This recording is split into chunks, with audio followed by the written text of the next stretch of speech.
Saudara-saudaraku yang terkasih, selamat berjumpa di Renungan Harian di channel Katolik kita.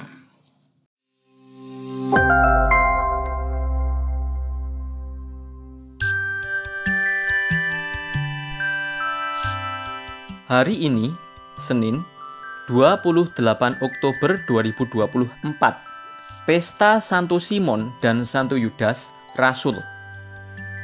Bacaan pertama. Bacaan diambil dari surat Rasul Paulus kepada jemaat di Efesus, bab 2, ayat 19 sampai dengan 22. Saudara-saudara, kamu bukan lagi orang asing dan pendatang, melainkan sewarga dengan orang kudus dan anggota keluarga Allah. Kamu dibangun di atas dasar para rasul dan para nabi, dengan Kristus Yesus sebagai batu penjuru. Di atas Dia tumbuhlah seluruh bangunan yang rapi tersusun menjadi bait Allah yang kudus dalam Tuhan. Di atas Dia pula kamu turut dibangun menjadi tempat kediaman Allah dalam Roh. Demikianlah sabda Tuhan. Syukur kepada Allah. Bacaan Injil. Bacaan diambil dari Injil Lukas bab 6 ayat 12 sampai dengan ayat 19. Sekali peristiwa, pergilah Yesus ke bukit untuk berdoa, dan sepanjang malam ia berdoa kepada Allah. Ketika pagi tiba, ia memanggil murid-muridnya kepadanya, lalu memilih dari antara mereka 12 orang, yang juga disebut rasul.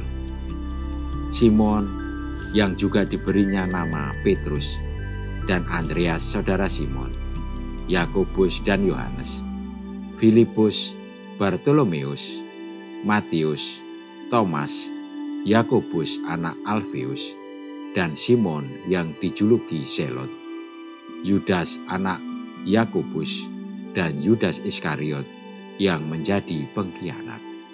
Lalu ia turun dengan mereka dan berhenti pada suatu tempat yang datar. Di situ ada sejumlah besar muridnya dan banyak orang lain dari seluruh Yudea, Yerusalem, dan daerah pantai Tirus dan Sidon. Mereka datang untuk mendengarkan dia dan untuk disembuhkan dari penyakit mereka.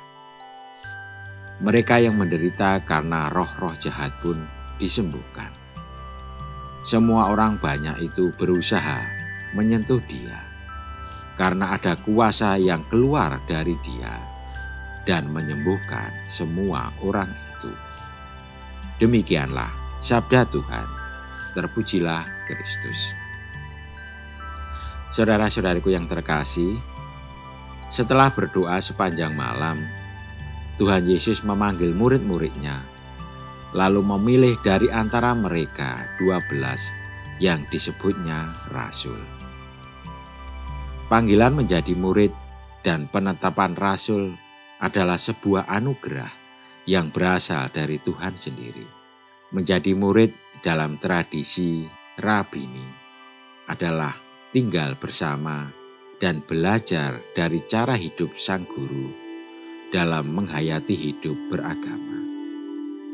Menariknya, rasul-rasul Tuhan ini berasal dari latar belakang dan karakter yang sangat bervariasi.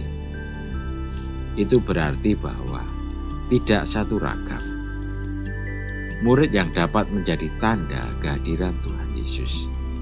Kita dipanggil sebagai orang Kristen, bukan untuk menjadi fans atau orang Kristen biasa. Penggembira Kristus.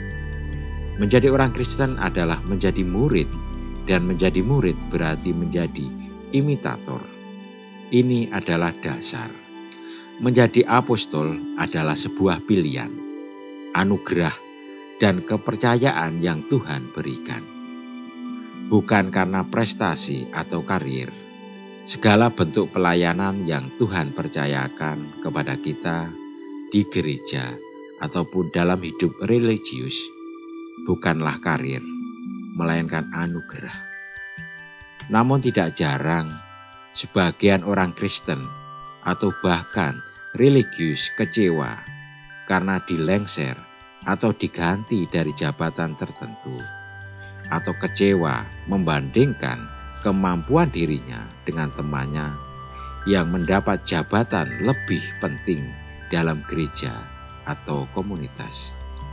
Sejatinya dalam tugas apapun, kita harus menghidupi panggilan dasar kita menjadi imitator dan apostol yang menghadirkan hidup Yesus di dalam cara hidup kekristenan kita.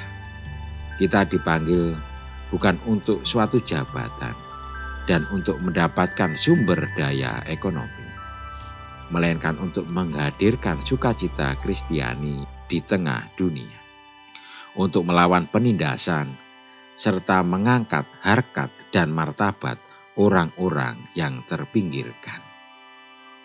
Rasul dewasa ini. Dalam ajaran Katolik, konsep rasul biasanya merujuk kepada para murid yang dipilih oleh Yesus Kristus untuk menjadi saksi-saksi utama Injil dan membangun gerejanya.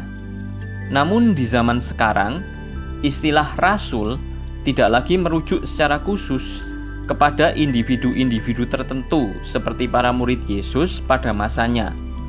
Namun dalam konteks ajaran Katolik, para pemimpin gereja, uskup, dan imam sering dianggap sebagai utusan Kristus atau rasul dalam arti luas. Tugas mereka dalam ajaran Katolik adalah memiliki tanggung jawab untuk mengajar dan mengabdi kepada umat, memberikan nasihat rohani, dan memimpin umat dalam persekutuan dengan Kristus melalui sakramen-sakramen gereja. Sebagaimana Yesus memerintahkan kepada Petrus, "Gembalakanlah domba-dombaku," dari Yohanes bab 21 ayat 16. Para pemimpin gereja dianggap sebagai gembala yang bertanggung jawab menggembalakan umat Allah, merawat, membimbing, dan melindungi mereka dari bahaya spiritual.